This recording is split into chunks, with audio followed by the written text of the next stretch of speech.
Bonjour à tout le monde. Dans cet exercice, on va voir comment étudier la concavité d'une courbe ou bien d'une fonction. C'est la même chose. Alors, on est en présence d'une fonction f définie sur l'intervalle ouvert 0 plus l'infini par f de x est égal à x ln de x moins x carré.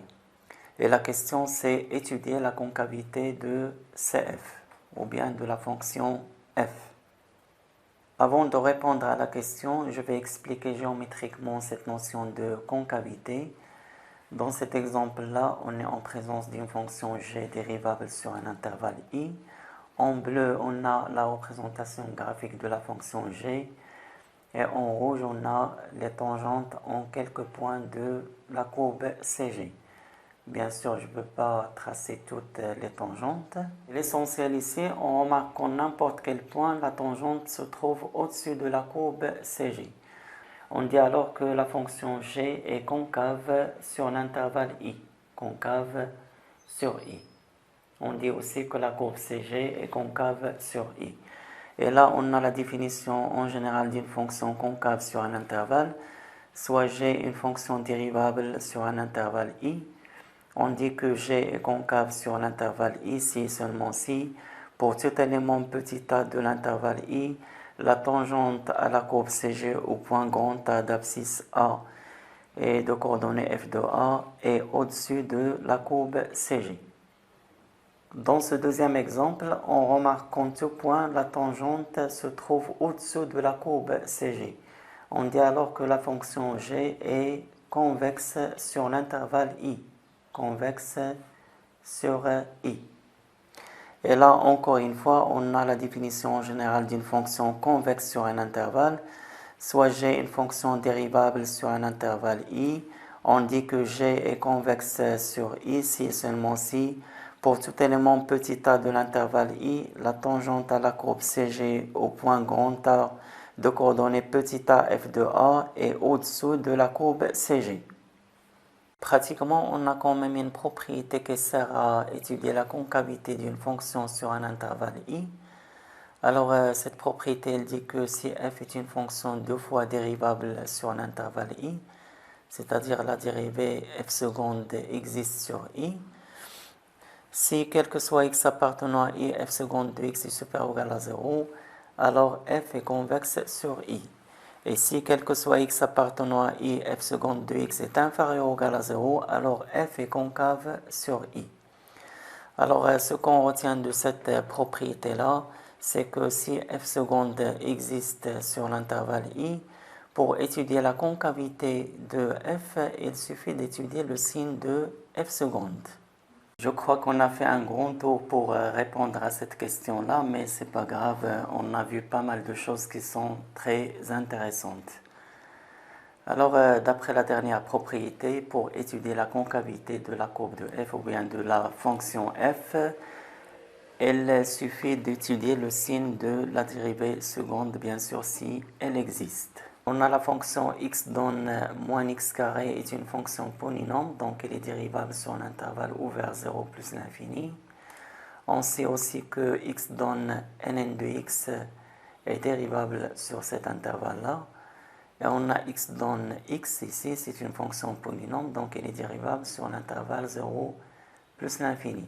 Par suite, ce produit-là, c'est une fonction dérivable sur cet intervalle. Et la différence de ces deux fonctions, ça reste une fonction dérivable sur l'intervalle ouvert 0 plus l'infini, d'où f est dérivable sur cet intervalle-là. Calculons d'abord la dérivée première de la fonction f. Alors, soit x un élément de l'intervalle ouvert 0 plus l'infini, on a f' de x égale. Là, j'ai produit de deux fonctions. Je rappelle que la dérivée de u fois v, d'après les formules, c'est u' fois v plus v' fois u. Avec u, c'est la fonction x et v, c'est la fonction ln de x. Alors, appliquons cette formule-là. On aura la dérivée de x, c'est 1 fois ln de x, plus la dérivée de ln de x, c'est 1 sur x fois x.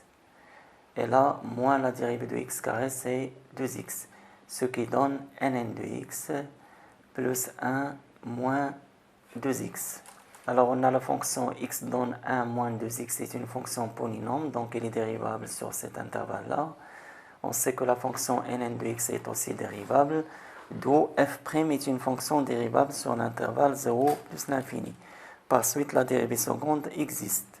Alors soit x un élément de l'intervalle 0 plus l'infini, f seconde de x égale la dérivée de ln de x c'est 1 sur x, et la dérivée de 1 c'est 0, la dérivée de moins 2x c'est moins 2. Et cela donne, si je réduis au même dénominateur, 1 moins 2x, le tout sur x. Alors pour étudier la concavité de f, il suffit maintenant d'étudier le signe de f seconde de x. On a x appartient à l'intervalle ouvert 0 plus l'infini, donc x est strictement positif. Et par suite, le signe de f seconde de x, elle dépend du signe de 1 moins 2x. Voyons quand est-ce que 1 moins 2x est égal à 0. Ça, c'est équivalent à 2x est égal à 1, ce qui est équivalent à x est égal à 1 demi. Donc, un tableau de signes de f seconde. Là, on a x, f seconde de x. Et j'ajoute une case pour la concavité de CF ou bien de f. Concavité de la courbe CF.